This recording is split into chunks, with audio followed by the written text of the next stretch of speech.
lung cancer patients can present in different stages. So early stage means that their cancer is resectable, either by surgery or radical radiotherapy, and they're hopefully cured from that cancer.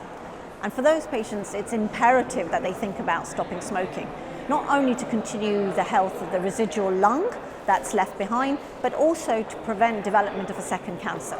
So that's the first thing to say. The second cohort of patients we see is perhaps what's called locally advanced cancer or stage 3 cancer, which is not resectable by surgery, but we use a combination of drugs, chemotherapy and radiotherapy to have a potential cure for these patients. And we are getting better and better at that. And for those patients, because you're going to give them radiotherapy, there will be some damage of that surrounding lung.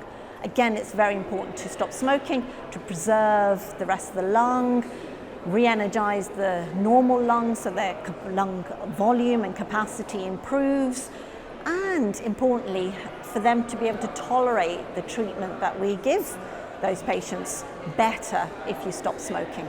So you're less likely to get infections, you're less likely to succumb to toxicities off the treatment, like pneumonitis for immunotherapy, for instance, if you stop smoking and your lung function improves. You're not continuing to cause architectural damage to the lungs, maybe fibrosis, which then increases your risk of getting quite significant toxicity with all these drugs. Then even in stage 4 cancer, and people say, well, what's the point of me stopping smoking? So actually I tell them, you may have a really good response to treatment, and I can't predict that at the time of diagnosis.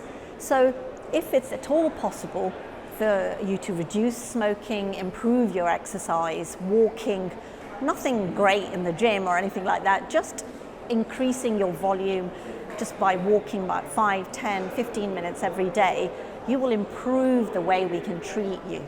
So we're trying to do everything we can to help improve lung cancer survival, but the onus is on the patient to improve their general health so we can deliver that treatment to them.